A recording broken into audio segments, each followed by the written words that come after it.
Halo, selamat datang di program Selepas Kerja. Balik lagi di Selepas Kerja bareng gue, Surya. Apa kabar nih kamu yang baru pulang kerja? Semoga sehat selalu ya. Sering minum vitamin juga, apalagi lagi musim hujan kayak gini nih. Cuacanya hujan mulu, apalagi lu tuh yang pada naik motor. Termasuk angin lagi kan.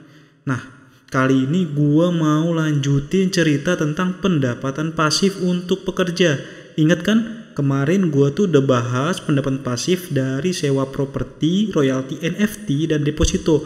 Kalau lu yang kelewat, bisa cek di pinggiran ini ada kayak card gitu yang lu bisa langsung kehubung sama video sebelumnya. Nah, untuk di video ini gue bakal bahas 4 instrumen pendapatan pasif sisanya. Gitu ya. Jadi stay tune terus nih. Sebelum itu jangan lupa buat subscribe channel gue, like, komen, dan share video ini ya. Biar semua orang bisa tahu. Nah, langsung aja deh. Gue mulai dari poin keempat, yaitu pendapatan pasif dari dividen saham. Ini nih yang bikin kita berasa kayak Lo Keng Hong atau investor kawakan lainnya. Ekspektasi bisa hidup cukup dari investasi saham lewat dividen. Tapi emang bisa ya? Ya sebenarnya sih bisa aja nih. Sebagai contoh, BCA pada akhir tahun 2021 membagikan dividen interim 25 per saham. Nah, misalkan lu pengen hidup dari dividen interim dari dividennya BCA nih.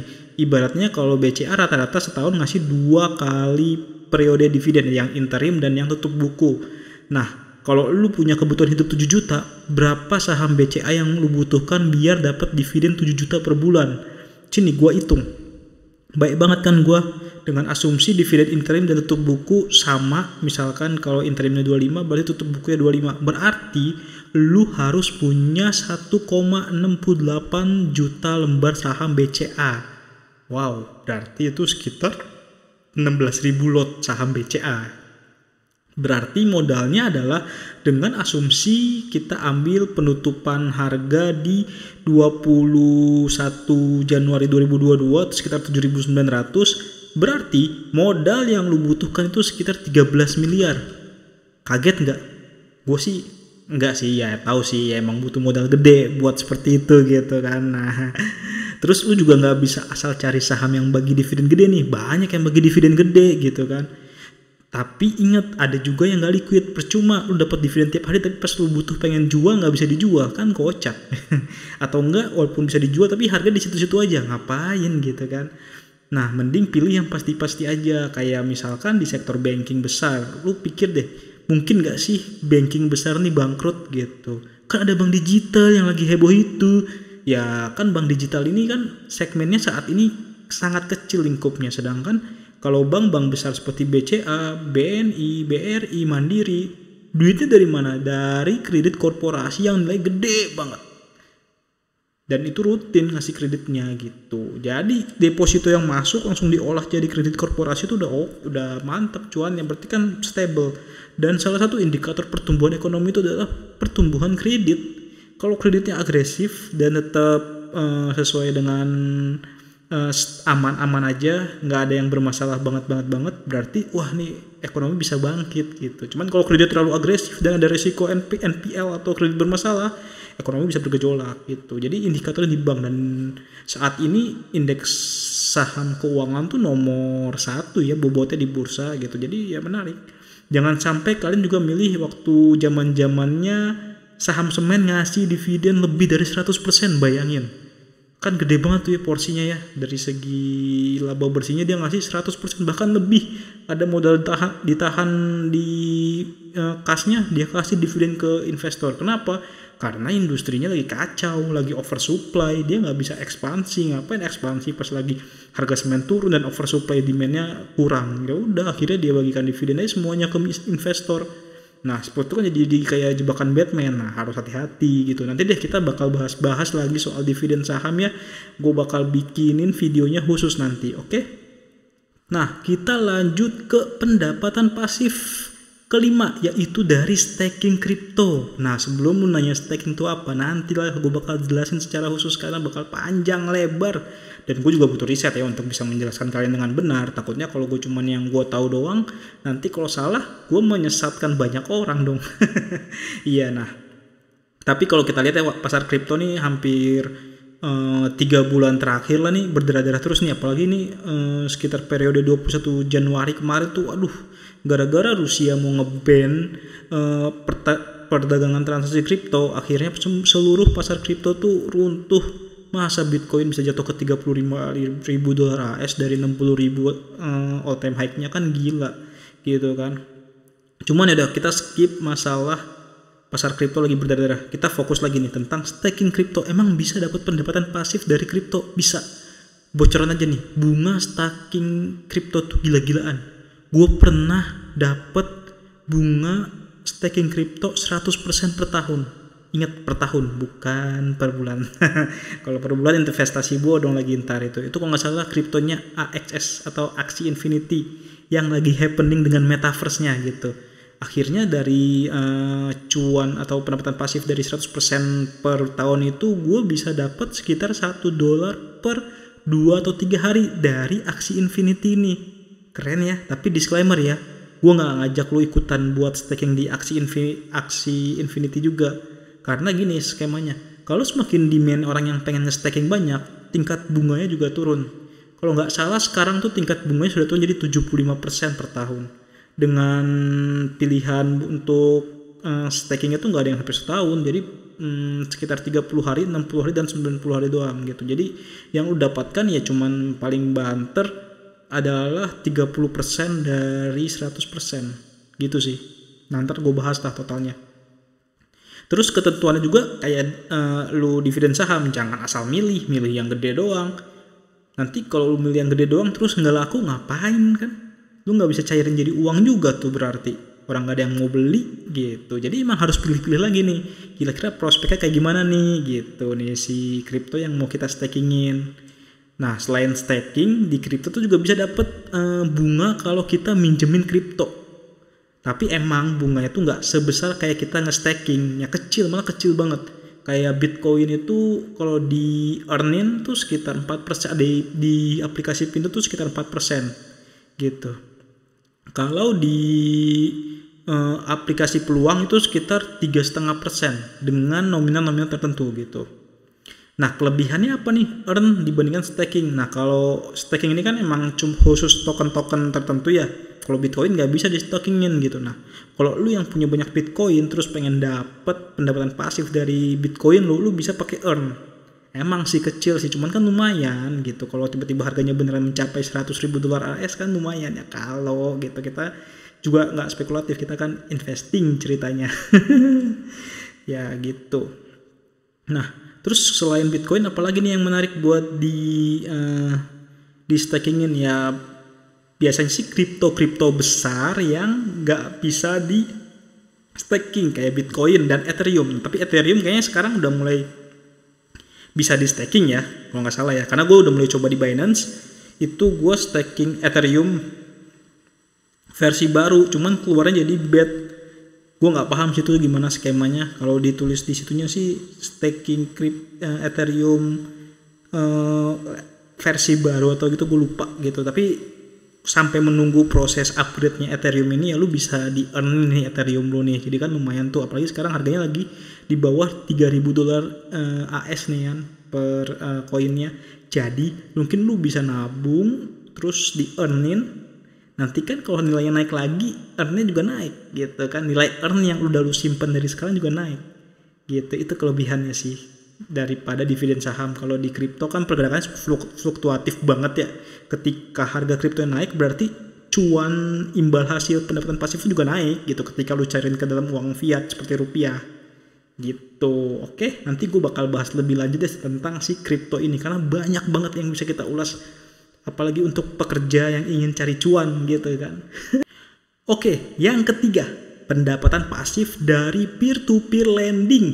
Waduh, kita dukung pinjol dong, pinjaman online. Gini, menurut gua beberapa peer-to-peer lending tuh karakternya rada beda sama bayangan lu soal pinjol deh. Kan bayangan lu soal pinjol tuh orang yang maksa minjemin uang buat beli hal-hal konsumtif dan orang itu akhirnya nggak bisa mengembalikannya, lalu diteror oleh debt collector terus viral gitu kan. Dan beda, nggak semua peer to peer lending kayak gitu. Justru ada peer to peer lending yang membantu bisnis orang banyak. Misalkan ada bisnis orang yang belum bisa masuk atau dapat akses ke perbankan, tapi dia butuh modal, dia bisa lewat peer to peer lending.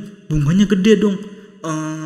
Gini. Kalau masalah bunga gede, kalau di peer to peer lending tuh lu minjem kayaknya nggak harus balikin dalam tenor waktu yang lama gitu. Makanya yang salah satu produk menarik peer to peer lending adalah ketika ada entah itu pebisnis yang dia butuh pinjaman modal untuk sambil nunggu invoice-nya cair. Jadi dia punya invoice penjualan nih, cuman belum cair-cair karena proses pencairan invoice itu suka agak lama gitu loh gitu. Tapi dia butuh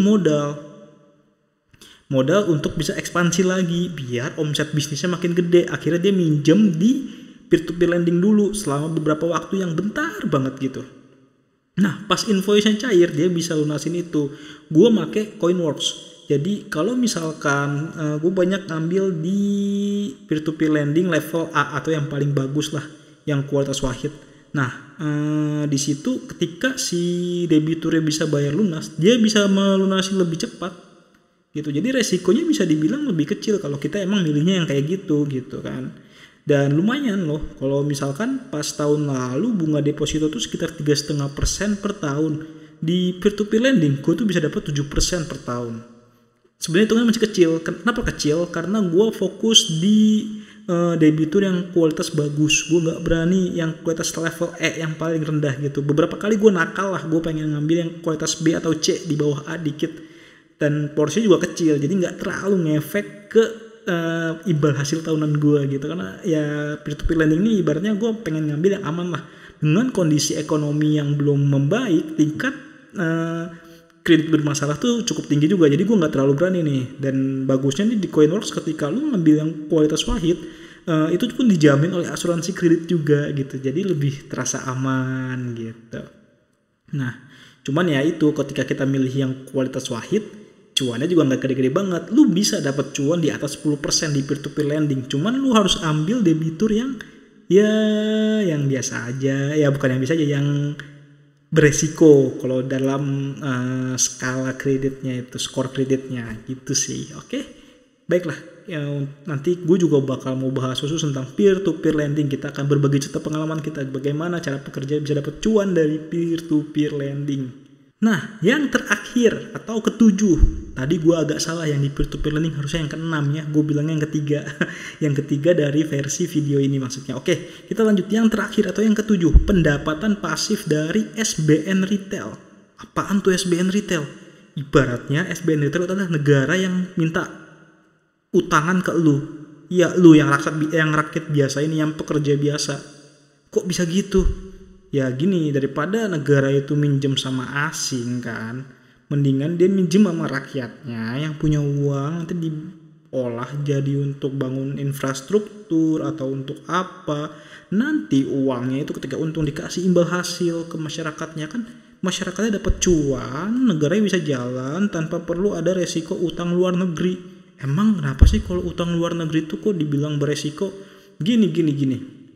Utang luar negeri itu dibilang beresiko karena dia menggunakan mata uang dolar AS misalkan siapa ya Amerika lah minjemin ke Indonesia, tapi Amerika juga ngutang siapa ya, negara Eropa lah ya, dia minjemin ke Indonesia dalam bentuk euro atau dolar AS. Ketika ada resiko ekonomi dan ada fluktuasi kurs mata uang dan BI yang sudah mati-matian untuk menjaga stabilitas nilai tukar uang itu sudah tidak mampu, akhirnya ketika nilai rupiah melemah, maka nilai utang kita yang dalam mata uang asing juga bisa meningkat. Itu kejadian di tahun 98 cuy, 9798. Ketika kurs bat dan di seluruh ASEAN termasuk rupiah itu anjlok, utang luar negeri juga menanjak, kan bingung mau bayar gimana gitu. Nah, salah satu solusinya adalah emang kita lewat SBN Retail ini gitu.